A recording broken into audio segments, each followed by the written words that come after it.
دیر آیت درست آیت کے مصداق وزیر اعظم عمران خان نے پچھلے کئی ماہ سے اپنے معاون خصوصی ندیم بابر اور سیکرٹری پیٹرولیم پر لگائے جانے والے کرپشن کے الزامات کا نوٹس لیتے ہوئے انہیں عہدوں سے تو ہٹا دیا ہے، لیکن بڑا سوال یہ ہے کہ کیا ان کو سزا بھی ملے گی؟ یہ شوگر سکینڈل میں ملوث جہانگیر ترین کی طرح ان کا بھی دکھاوے کا ہی احتساب ہوگا اور یہ دونوں بھی صاف بچ جائیں گے۔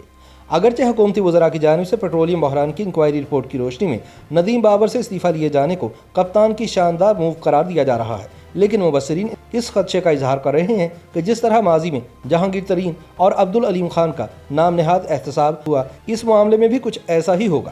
تحریک انصاف حکومت احتساب اور میرٹ کی تو بات کرتی ہے، لیکن آٹا، چینی اور ادویات سکینڈل کے ذمہ داروں کو کھلی چھوٹ دیے جانے کے بعد احتساب کا بیانیہ اپنی موت آپ مر چکا ہے۔ یاد رہے کہ وزیر اعظم عمران خان کے معاون خصوصی برائے پیٹرولیم ندیم بابر کی نااہلی کے حوالے سے جیو نیوز پر اینکر پرسن شاہ زیب خانزادہ مسلسل سوالات اٹھاتے رہے، لیکن تب حکومت کی جانب سے اسے بے بنیاد پروپیگنڈا قرار دیا گیا۔ تاہم اب ندیم بابر پر وہی الزامات ہیں جو میڈیا پچھلے کئی مہینوں سے دہرا رہا تھا۔ خیال رہے کہ گزشتہ برس 31 مئی کو حکومت کی جانب سے پیٹرولیم مصنوعات میں 7 روپے کمی کے بعد یہ بحران پیدا ہوا، جس کے بعد ملک میں تیل کی قلت دیکھنے میں آئی۔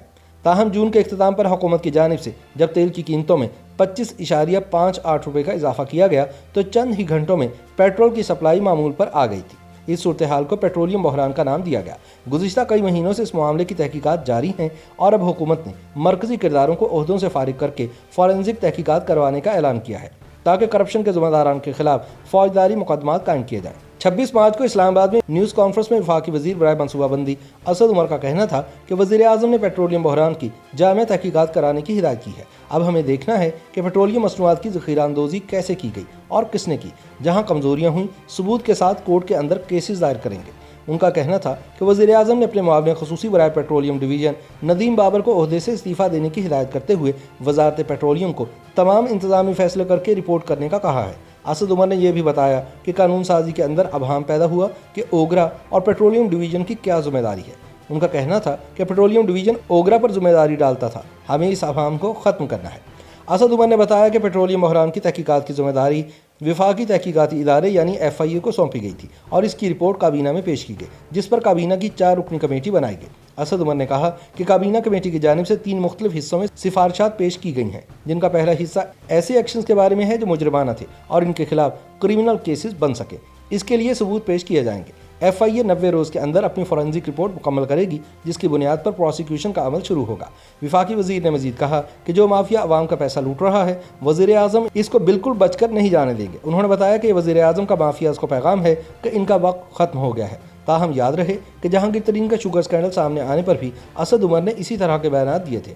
اسد عمر کے بقول جن شعبوں کو چیک کرنے کو کہا گیا ہے کہ کمپنی نے کس حد تک انوینٹری رکھی، یہ بھی چیک کیا جائے گا کہ جو سیلز رپورٹ ہوئیں وہ درست تھیں یا پھر اصل اور کاغذ پر دکھائی جانے والی سیل میں فرق تھا، اور یہ فرق کتنا تھا اور اس میں کس نے مجرمانہ کردار ادا کیا۔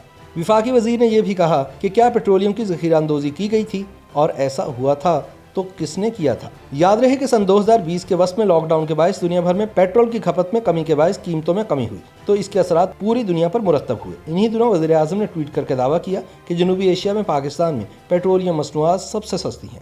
تاہم اس کے اگلے ہی دن ملک میں پیٹرول کے بحران نے سر اٹھایا اور دیکھتے ہی دیکھتے پورے ملک میں پھیل گیا۔ پیٹرول اسٹیشنز پر تیل ختم اور سپلائی نہ ہونے کے برابر تھی۔ جہاں پر پیٹرول موجود تھا وہاں بلیک میں فروخت ہونے لگا، جس پر وزیر اعظم اور کابینہ نے انکوائری کی ہدایات جاری کی، جس نے ابتدائی رپورٹ میں اوگرا اور حکومتی اداروں کو اس کا ذمہ دار ٹھہرایا۔ رپورٹ میں بتایا گیا تھا کہ وزارت پیٹرولیم ڈویژن کے ذیلی اداروں میں سنجیدگی کے فقدان کے باعث یہ بحران سامنے آیا، جبکہ ٹیسٹنگ، سپلائی، سٹوریج، ٹرانسپورٹیشن اور دیگر امور کے لیے رابطوں کا طریقہ کار موجود ہی نہیں تھا۔ دوسری جانب وزارت پیٹرولیم اور اوگرا کے درمیان 25 مارچ سے 3 جون تک ہونے والی خط و کتابت کے مطابق اس صورتحال کے تانے بانے لاک ڈاؤن کے آغاز یعنی بحران سے 2 ماہ پہلے سے ملتے تھے۔